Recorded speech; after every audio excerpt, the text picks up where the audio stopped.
Welcome to the Daily Decant, your 5-minute briefing on the world of wine. Each episode delivers practical insights to help you choose, order, and talk about wine with more confidence in everyday social settings.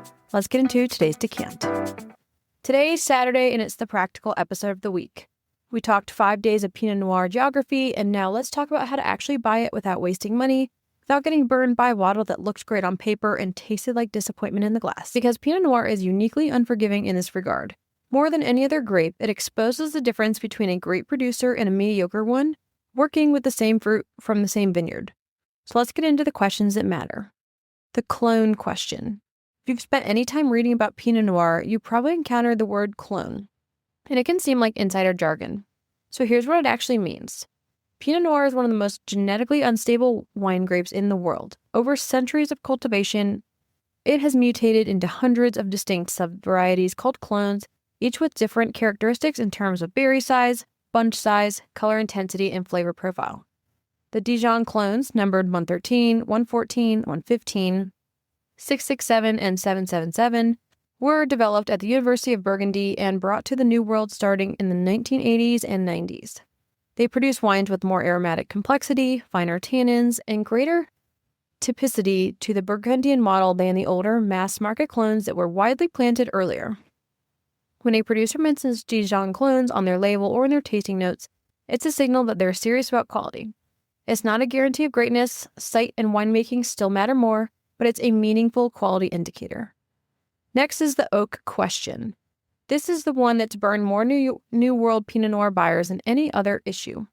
Pinot Noir can be aged in French oak barrels, and those barrels impart flavor, such as vanilla, toast, spice, and a creamy texture. Used well with restraint, oak enhances and frames the wine without obscuring the fruit and terroir. Used badly or too heavily, it dominates everything and produces a wine that tastes more like oak than Pinot Noir. The worst offenders are typically wines that use a high percentage of new oak. 100% new French oak on Pinot Noir is almost always too much, and age the wine for too long. What to look for? So producers use a modest percentage of new oak, typically 20 to 40%, and who prioritize transparency and freshness. If a Pinot Noir smells primarily of vanilla and toast rather than fruit and earth, the oak has overwhelmed it. The best New World producers today are moving decisively toward less oak and more restraint, and the wines are dramatically better for it. Vintages by region quickly. Oregon, 2021 is excellent, balanced, fresh, beautifully structured. 2019 is superb, richer, and warmer, and 2018 was a magnificent vintage across the board. If you see it, buy it. California, 2021 was outstanding across coastal regions. 2019 and 2018 were both excellent, particularly in the Russian River and Sonoma Coast.